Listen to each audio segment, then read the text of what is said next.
रामचंद्राय नमः श्री रामभद्राय नमः श्री सीता रामाय नमः रखि राम रुख सचिव सुता कारण कहे बुझाय सुने प्रसंग नहीं मुख जिमि दशा बरनी नहीं जाए।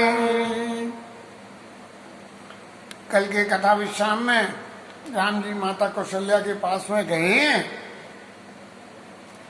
और जाके उन्होंने जो है आज्ञा मांगी है बन जाने की, और उस पे माँ कौशल्या ने ये पूछा कि कौन है, आखिर ये कारण क्या बना, राजदेन देने के बाद में कारण बना क्या, जिस कारण की वजह से ये तुमको बन जाना पड़ रहा है, तो आखिर ऐसा क्या कारण है। तब उनके संग में मंत्री के पुत्र संग में गए थे। निरखे राम रुख सचिव सुत कारण कहु बुझाई, और सुन प्रसंग रही मुँह जिमी दशा भरन नहीं जाई। ऐसी हो गई बिल्कुल जैसे गूंगा हो गया हो। उनकी स्थिति का वर्णन नहीं कराया जा सकता है। और फिर आगे राखी न कह सकही न कह सक जाओ,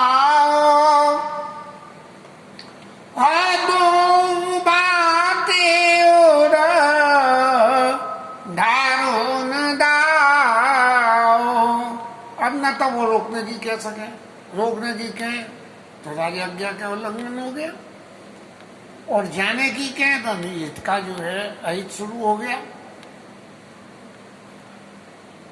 तब लिखत सुधा कर गाल की लाओ, विधिगत बाम सदा सबका।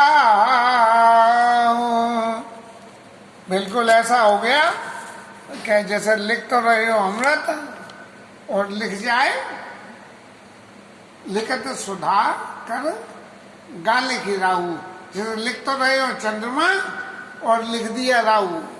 ऐसी विपरीत परिस्थिति पैदा हो गई, और उन परिस्थिति में कौशल्या जी की मति ऐसी विभ्रम हो गई कि जिसकी दशा को वर्णन नहीं कराया जा सकता है। यद्यपि थोड़ी देर में उनकी मति सुधार में आई है, और इसका वर्णन आ गया। धर्म स्नेह उभय मति घेरी, वैगति साप छछूंदर के। अब एक तरफ तो स्नेह हो गया, पुत्र स्नेह, और एक तरफ धर्म हो गया कि राजआज्ञा हो गई।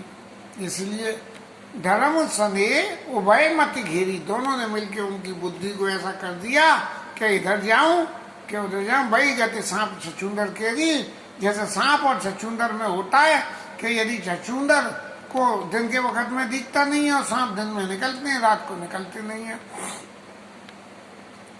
तो वही गति जैसे छछूंदर यदि सांप को पकड़ ले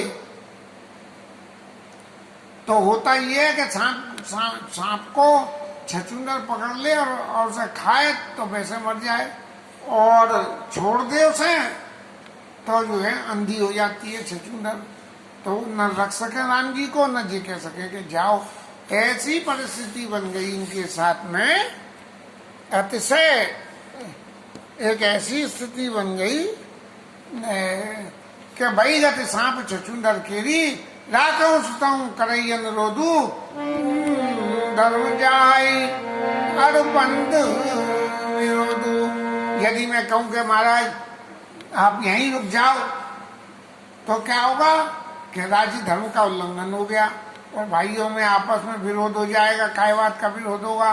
बोले कही थी तो वन में जाना, तुम वन में क्यों नहीं गए, तुम राज्य के भूखे हो। तो ऐसी जो विचार कल्पना कौशल्या जी के मन में आ रही हैं, और उनका विश्लेषण करते हुए आगे लिखते हैं। कहूँ जान बना तो बड़ानी,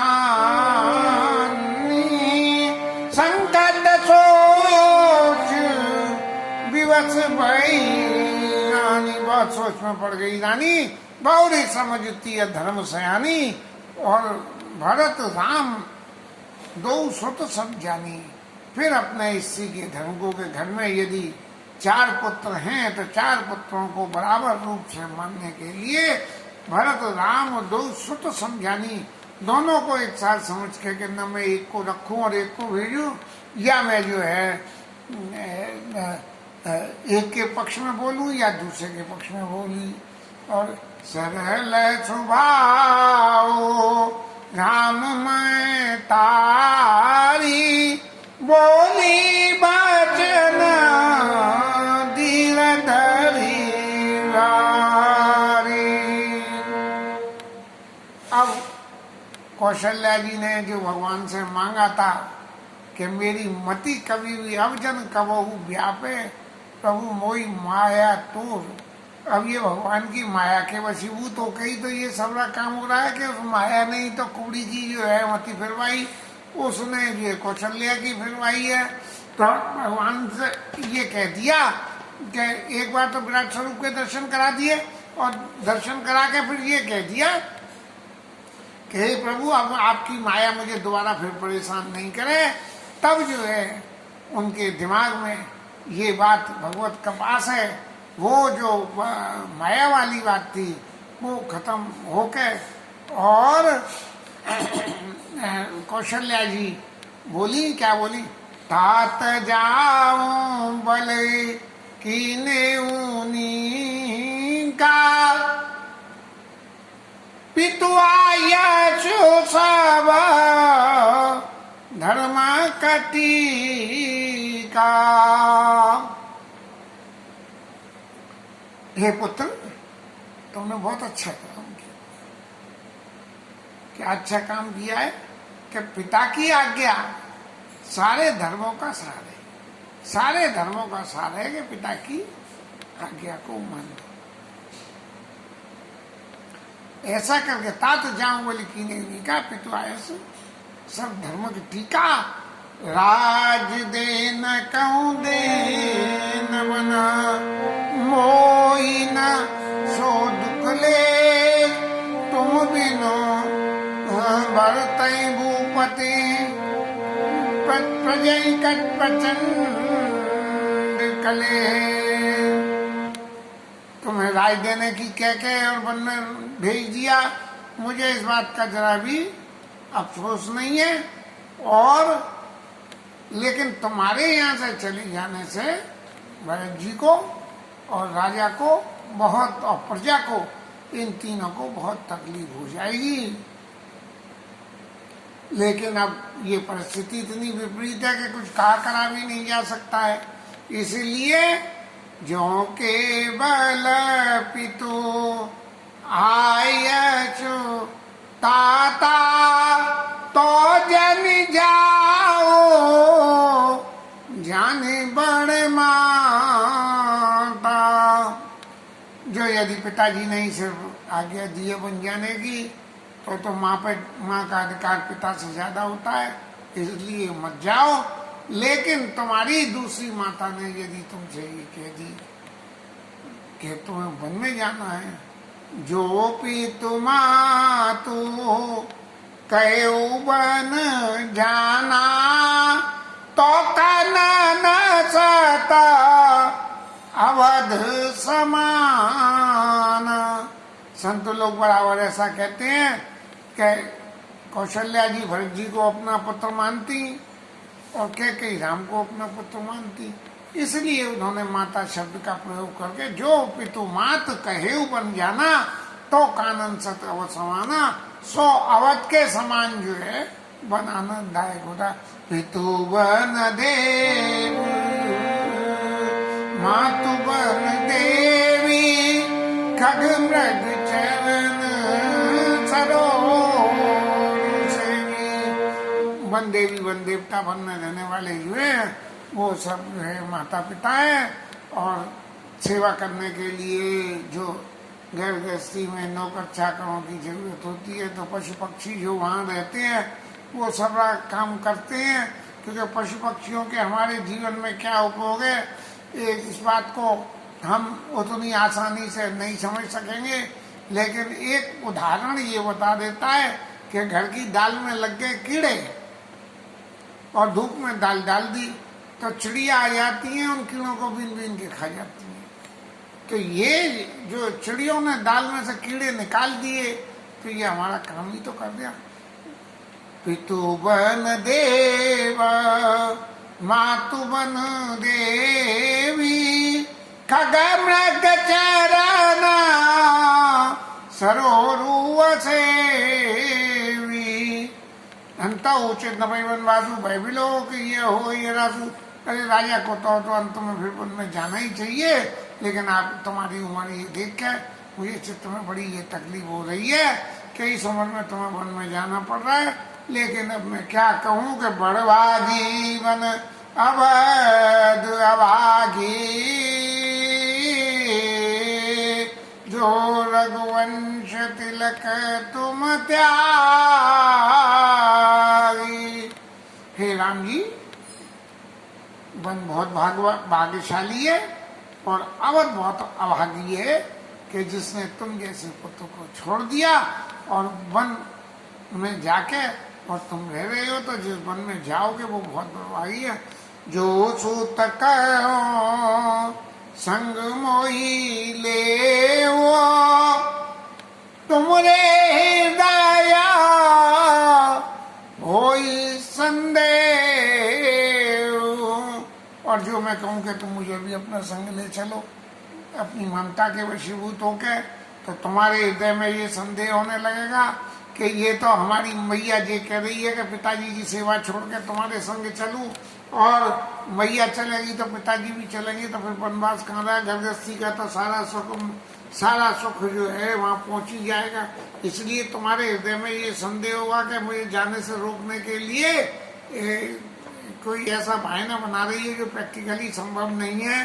पूत परम प्रिया तुम सब ही के प्राण प्राण के जीवन जीवे। तुम प्राण के प्राण हो और जीवन जीव के लिए ये जीवन है वो भी तुम हो। ते तुम कहो मात बन जाओ मैं सुन बचना बैठ बचताऊं। ऐसे प्राण के प्राण जो है जीवन के भी जीवन, ऐसे पुत्र जब ये कहें कि मैं वन में जाऊं तो ये सुन के मैं बैठ बैठ के अपने मन में पछताऊं कि मैं क्या करूं और क्या नहीं। यह विचार नहीं करूं हटा, ऐसा विचार करके कि तुम तो सबके प्राण हो, यदि मेरे प्राण हो तो दूसरों के भी हो। प्राण प्राण के जीव सुख के सुविधा ना। यह ते तुम कहूँ मात्र पुत्र परम प्रिय तुम सभी के और प्राण प्राण के जीवन जी के ते तुम कहूँ मात बन जाऊं मैं सुनि बचन बैठ पछताऊं। यह विचार नहीं करूँ हट झूठ सने रहा है, क्योंकि तुम तो जितने मेरे हो तुमने और सबों के भी हो, इसलिए मैं झूठा कोई अपना विशिष्ट श्रेय बढ़ा के तुमसे कोई बात नहीं कहती हूँ कि माँ ने मात कर नाथ बलि सूरत बिसर जन जाई। बस मेरी तो एक ही बात है कि मैं झूठा सने बढ़ा के और तुमसे बहुत कुछ ऐसी उस स्नेह के वशीभूत वाली बातें यदि मैं कह दूं तो क्या होगा कि तुम तो सबके ही प्रिय हो। तो स्थिति क्या बनाई कि तुम्हारे मन में ये आ जाएगी कि ये माँ तो जरूरत से ज्यादा अपने हित साधने के लिए और मुझसे जिद कर रही है। तो कहीं ऐसा न हो कि मान मात कर नाथ बलि सूरत विसर्जन जाए, कहीं माता के नाते एक थाली जो है और सामान्य लोगों की जैसी जैसी जिसकी प्रीति है उसके हिसाब से करो, तो माता की जो प्रीति है वो उस प्रीति को तो भूल जाओ। भाई मेरे तो सब कोई प्रिय है, ऐसे माता जी आप भी प्रिय हो नहीं। माता का विशेष स्थान है। देव पितर सब तुम्हारी गोसाई लाखों पलक नयन की नाई। अपने सभी देवताओं से पितरों से मैं सबसे ये प्रार्थना करती हूँ कि तुम्हें जो है वो पलक और नैन जैसे पलकों की नैन रक्षा करते हैं, नैनों की पलक रक्षा करते हैं, ऐसे तुम्हारी रक्षा करें। अवध अम्बु प्रिय परिजन मीना, तुम करना कर धर्म धुरीना, सबके लिए तुम तो धर्म की धुरी धारण करने वाले मूल हो। अस विचार सोई करो उपाय, सबई जियत जेई देखो आई। क्योंकि सबके लिए तुम प्राण हो, इसलिए ऐसा उपाय करो इस समस्या का जिससे कि सबको तुम लौट के जिंदा आकर सब लोगों को जीवित देख लो। अस विचार सोई करो उपाय, सबई जियत जेई देखे आई। जाई सुखेन बनई बल जाऊं, करी अनाथ बन पुरजन गाऊं। सबको अनाथ करके तुम वन में चले जाओ और सबका राज सुखद फल बीता। भय कराल काल विपरीता, काल इतना ऊपर चढ़ गया हमारे कि अब उसकी वजह से हम भी कुछ नहीं कर पा रहे हैं। बहुविधि बिलप चरण लपटानी, और परम अभागी ना पूई जानी। अपने आप को परम अभागी मान के और भगवान के चरणों में लपट के, अब ये जो चरणों में लिपटने वाली बात है, ये वही वाली बात आ गई कि भगवान को भगवान मान के कह रही है। पुत्र की ममता में पुत्र है, सुत विषय उपदिरत हो, वही वाली स्थिति है कि चरण भी लग रही है और पुत्र भी मान रही है, दोनों ही काम कर रहे हैं। दारुण दुसह दारो उड़ व्यापा, बरनी न जाय प्रलाप कलापा। इतना दुख तकलीफ हो गई है अयोध्या में कि ये वर्णन ही नहीं करा जा सकता है। तब राम उठाई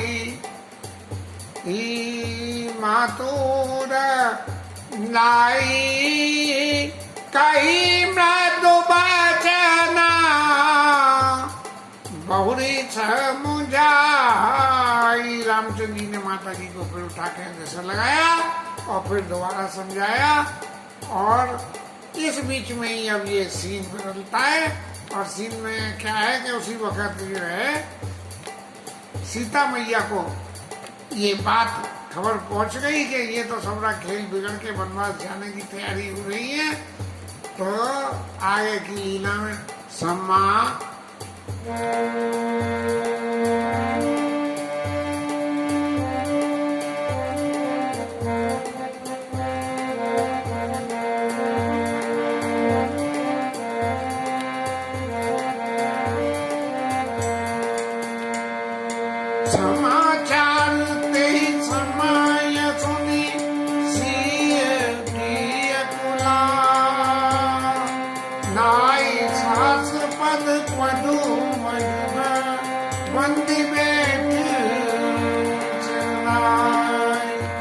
सीता जी को जैसे ही ये खबर मिली कि बन जाने की तैयारियां हो रही हैं, तो सीता जी तुरंत सासू माँ के पास गई और बंदी बैठ सिरनायक अपनी ये सिर झुका के और उनके चरणों की वंदना करके और वहां जाके और बैठ गई। तब जो है सासू माँ ने उनको आशीष दिया और उनकी सुकुमारता को देख के सासू माँ के हृदय में बड़ी भारी तकलीफ हो गई। इतनी अकुला गई कि ये तो पुत्र रूप में जा रहे हैं, ये तो कल आई हैं घर में और अब ये भी संग में जाने जाएंगी, तो कैसे को बैत नमति मुख सोचत सीता, रूप राशि पति प्रेम पुनीता। पति प्रेम में पुनीत सीता जी जो है नीचे मुंह करके बैठी हैं और बैठ के सोच रही हैं कि ये क्या से क्या हो गया और कैसे होगा। चलन चाहत वन जीवन नाथो, कई चुकती सना होई साधु। मेरे जीवन नाथ वन में जाना चाहते हैं, अब मेरा वो कौन सा पुण्य होगा जिसकी वजह से मैं उनके संग जा सकूं, लेकिन मुझे तो ये पता ही नहीं है कि मेरा पुण्य है कौन सा। पुण्य होगा तो चली जाऊंगी और नहीं तो कीर्तन प्राण की केवल प्राणा, विधि करता कछु जात। या तो शरीर और प्राण दोनों जाएंगे, और नहीं तो खाली ये प्राण चले जाएंगे। दोनों में से एक जाएगा या दोनों जाएंगे उनके संग में, क्योंकि अगर शरीर छूट गया उनके बन जाने की सुन के, तो वो जो है खाली प्राण ही प्राण जाएंगे, शरीर तो यहीं रह जाएगा। लेकिन यदि संग ले गए तो दोनों चले जाएंगे। लेकिन बस ये विधाता का कोई कर्म पता नहीं लगता कि विधाता भविष्य में क्या करने वाला है। चार चरण नकले कट धरनी नूपुर, मुखर मधुर कवि बरनी। अपने वहां जमीन में बैठ के और अंगूठे से नख लेखत धरनी, धरती को कुछ लिख रही है, न्यो कर रही है। तो ऐसा करने से क्या हो रहा है कि उनके पाँव के जो घुंघरू हैं वो बज रहे हैं। और मनो ऐसे कैसा लग रहा है, मनो प्रेम बस विनती करई, हमें श्रीय पद जनु परी हरई। हमें जो है सीता जी के चरणों को मत छुड़वाना, ऐसी विनती करते हुए घुंघरू लग रहे हैं, क्योंकि वन में जाएंगे तो आभूषण उतारने पड़ेंगे, इसीलिए उतार के ये घुंघरू यहीं रह जाएंगे, मानो ऐसी वो विनती कर रहे हैं। और मंजू बिलोचना मोचत बारी, साच मंजू बिलोचना मोचत बारी, बोली देखी राम में तारी। अब सीता जी की आंखों में से आंसू ही आंसू बहे चले जा रहे हैं, और उनकी इस स्थिति को देख के और कौशल्याम्बा कुछ बोली। तात सुनाऊं सिया अति सुख मारी, सास ससुर पर जनाई प्यारी। हे रामलाल जी, आप समझो सीता बहुत सुकुमार है, और सास ससुर और सारे परिजनों को प्राणों के समान प्रिय हैं। पिता जनक भूपाल मणि, ससुर भानु कुलभान, पति रवि कुल कई रवि कुल विदो कुल रूप और गुण की निधान है।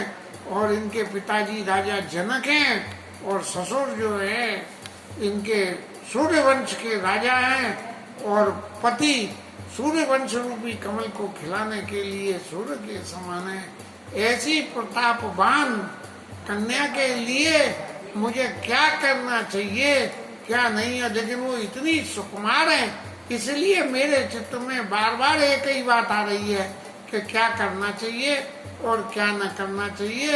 इस स्थिति को विचार करके हे राम जी, आप ये बताओ कि मुझे सीता जी को क्या शिक्षा देनी चाहिए। ऐसा कह के अपनी आगे की बात जारी करने से पहले कौशल्या जी अत्यंत विकल हो गई हैं, और उसके आगे की कथा को फिर कल लेंगे।